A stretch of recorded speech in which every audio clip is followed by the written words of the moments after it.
Halo semuanya, Meta atau Facebook baru aja ngumumin laporan keuangan tahun 2021 dan pas setelah nge-publish laporan keuangannya, saham FB langsung ARB sampai 25%.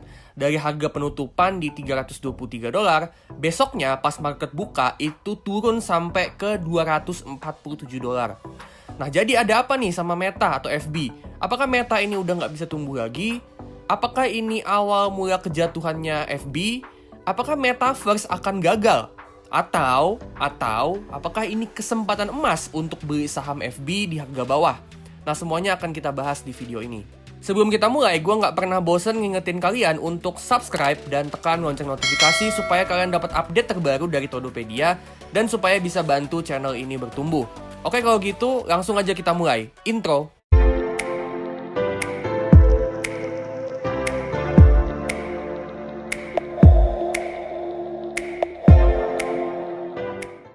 Oke, pertama kita lihat financial statementnya FB yang terbaru. Revenue FB sebesar 117 miliar US dollar, naik 37% secara year on year, dan ini tahun pertama FB bisa dapat revenue di atas 100 miliar US dollar. Terus operating income naik 43% secara year on year, sama earnings per share itu naik 36% secara year on year. Terus free cash flow tumbuh sampai 67% secara year on year. So, selama setahun terakhir ini, pertumbuhannya FB ini benar-benar meroket. Terus kalau kita lihat juga growth-nya FB selama 7 tahun terakhir, ini benar-benar growth yang luar biasa ya. Rata-rata di kisaran 30%-an tiap tahunnya, baik untuk revenue, operating profit, earnings per share, maupun free cash flow. Tapi emang turunnya harga saham FB ini bukannya nggak ada alasan. Salah satu yang jadi concern para investor adalah daily active users yang turun dan revenue growth untuk advertisement yang melambat. Kita perhatiin ya, ini pertama kalinya daily active usersnya Facebook ini mengalami penurunan. Jadi ini tuh ngebuat investor khawatir kalau jumlah usernya FB ini udah nggak bisa numbuh lagi. Karena kita tahu ya, Facebook, Instagram, WhatsApp, sama Messenger itu udah mencakup hampir separuh dunia. Revenue ads sendiri atau advertisement itu selama 7 tahun terakhir, growth-nya itu rata-rata mencapai 39% per tahun. Tapi selama 3 tahun terakhir itu cuma 28% per tahun. Jadi jelas ya, di sini tuh ada perlambatan growth.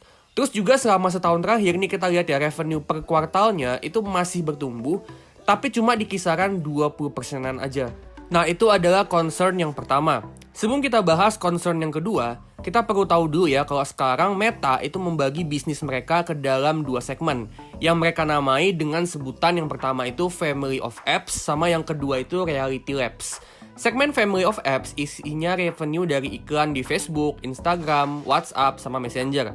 Sedangkan segmen Reality Labs itu segmen virtual reality dan augmented reality yang tentunya berhubungan dengan project Metaverse dan penjualan headset VR Oculus Quest. Oke, sekarang kita bahas concern yang kedua, yaitu apakah proyek Metaverse benar-benar bisa berhasil. Proyek Metaverse ini bukan proyek main-main, butuh uang yang banyak untuk investasi supaya bisa ngedevelop dunia Metaverse. Nah, di sini kita lihat ya, untuk segmen bisnis Reality Labs, segmen ini tuh masih bakar duit dan kerugiannya makin lama makin besar. Rugi ini tentunya karena uangnya dipakai untuk ngedevelop Metaverse. Tapi pertanyaannya, apakah akan terbayar hasilnya? Apakah Metaverse benar-benar bisa berhasil? Nah, ini tuh yang masih jadi tanda tanya para investor. Apalagi nanti kalau pertumbuhan loss dari Reality Labs itu lebih besar daripada pertumbuhan profit dari Family of Apps. Dan itu bisa ngebuat operating profit dari FB atau Meta ke depannya itu jadi turun. Apalagi Metaverse ini kan juga belum tentu ya berhasil, dan memang masih banyak banget tantangannya untuk ngejadiin Metaverse ini sebuah realita.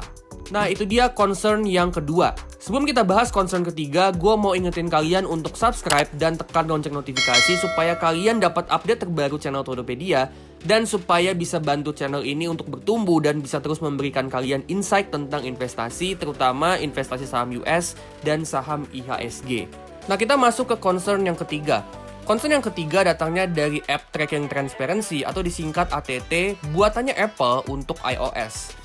Apple di tahun 2021 merilis App Tracking Transparency yang merupakan fitur yang memberikan user iOS untuk memilih apakah mereka bersedia data mereka diambil dan aktivitas mereka dilacak oleh aplikasi yang terinstall di iPhone mereka. Dan itu termasuk aplikasi Facebook. Kalau user nggak bersedia, artinya Facebook itu cuma bisa melacak aktivitas user iPhone cuma ketika mereka lagi buka Facebook, buka Instagram, WhatsApp, atau Messenger. Facebook udah nggak bisa lagi melacak aktivitas usernya iOS ketika mereka lagi di luar aplikasinya Facebook. Nah, itu ngebuat Facebook kesulitan untuk memilih iklan yang tepat yang akan ditampilin ke para user mereka. Dan Facebook sendiri itu bilang kalau itu tuh akan ngehambat pertumbuhan revenue mereka.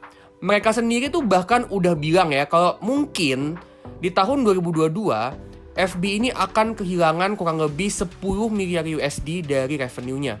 So, itu dia 3 concern yang ngebuat investor khawatir akan masa depannya Meta atau FB. Jadi bayangin ya, selama ini kan Meta masih bakar duit untuk ngedevelop VR dan Metaverse yang juga belum tentu berhasil. Dan uangnya itu kan diambil dari segmen Family of Apps yang emang profitable dan jadi andalannya FB dalam mencetak profit dan uang cash. Tapi sekarang segmen Family of Apps itu pun juga akan kesulitan untuk beberapa tahun ke depan. Nah, sekarang kita kan udah tahu ya kalau beberapa tahun ke depan akan jadi tahun yang berat untuk FB atau Meta. Dan itu tentunya ngebuat growth mereka akan melambat secara signifikan.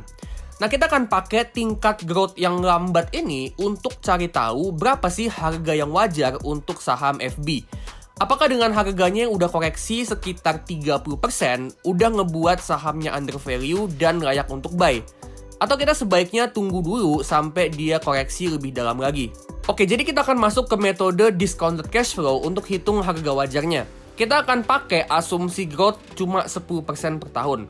Jadi kan growth-nya FB yang tadinya ya bisa sampai 30% per tahun, kita asumsiin melambat jadi cuma 10%.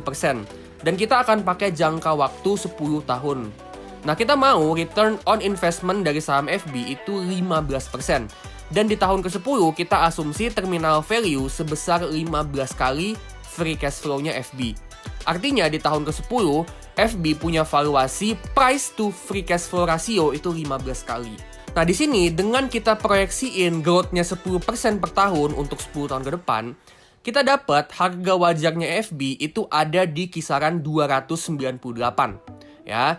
Jadi di harga sekarang, kalau kalian percaya FB bisa tumbuh kira-kira 10% per tahun, di harga sekarang itu udah terdiskon lumayan jauh dari harga wajarnya. Tapi mungkin ada yang nganggep kalau 10% itu masih terlalu optimis. Oke deh, sekarang kita akan turunin asumsi growth-nya jadi cuma 8% per tahun. Oke, kita lihat ya. Dengan asumsi growth 8% per tahun untuk FB, kita proyeksi ini 10 tahun ke depan, ternyata kita dapat harga wajarnya itu di 260.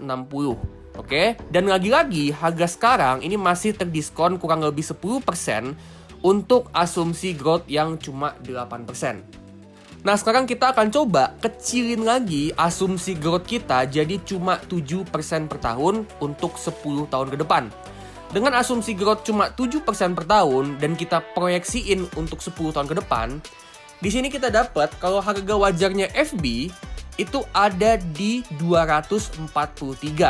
Nah, ini udah kurang lebih pas ya sama harga FB yang sekarang di saat di video ini dibuat ada di 237. Jadi bisa dibilang kalau kalian percaya growth-nya FB itu minimal 7% per tahun, cuma 7% loh ya. Harga sekarang ini tuh harga yang pas untuk buy saham FB. Nah, pertanyaannya apakah kalian percaya kalau growth-nya FB sampai 10 tahun ke depan itu cuma 7% per tahun? Nah, itu silahkan dijawab masing-masing. Tapi gue sendiri ngerasa kalau asumsi growth 7% ini terlalu konservatif ya. Gue masih yakin kalau FB bahkan dengan jumlah usernya yang mungkin udah susah untuk tumbuh dan masih harus ngeluarin banyak duit untuk ngebangun Metaverse, ini masih bisa tumbuh dengan tingkat growth seenggaknya itu 2 digit. So minimal ya kurang lebih ada di sekitaran 9-10%. So di harga sekarang yang udah koreksi dalam, apakah ini kesempatan emas untuk beli saham blue chip yang punya tingkat growth yang tinggi di harga yang diskon? Jawaban dari gua adalah iya. Di harga sekarang ini kesempatan emas untuk beli saham FB di harga yang terdiskon. Tapi dengan catatan untuk tujuan long term investing, minimal 5-10 tahun. Soalnya dalam 1-2 tahun ke depan, seperti yang udah kita bahas di 3 concern yang tadi, FB ini akan dapat tekanan yang luar biasa. So, apa pendapat kalian tentang saham FB sekarang? Apakah harga sekarang termasuk kesempatan emas untuk buy the dip? Atau apakah kalian punya pandangan lain tentang saham FB? Silakan kalian share pendapat kalian di kolom komentar supaya bisa jadi insight buat gua dan penonton yang lain. Nah, buat kalian yang kepengen investasi di saham teknologi US, terutama saham FB, tapi nggak tahu investasi di mana, kalian bisa install aplikasi GoTrade. Di situ kalian bisa investasi di saham US, terutama saham-saham teknologi mulai dari $1 aja. Dan kalian bisa register pakai invitation code gua 456231 supaya kalian bisa dapat bonus $2. Proses registrasinya setahu gue juga cukup cepat, sekitar 1-2 jam udah selesai. Dan di GoTrade kalian juga bisa top up dengan rekening bank lokal kayak BRI, Mandiri, atau BNI. Oke, sekian dulu konten dari gue. Sebelum gue tutup, gue akan disclaimer kalau video ini cuma analisa dan prediksi gue pribadi dan sama sekali bukan ajakan untuk jual beli saham FB. Tadi gue bilang emang kalau ini waktunya buy saham FB, tapi itu cuma opini gue dan sama sekali bukan ajakan. Jadi keputusan di tangan masing-masing dan gue nggak bertanggung jawab atas apapun bentuk kerugian yang kalian dapat. Oke, jangan lupa subscribe dan tekan lonceng supaya kalian dapat update terbaru dari channel Fotopedia dan supaya bantu channel ini untuk bertumbuh. Oke, kalau gitu gue pamitan dulu dan sampai ketemu di video selanjutnya.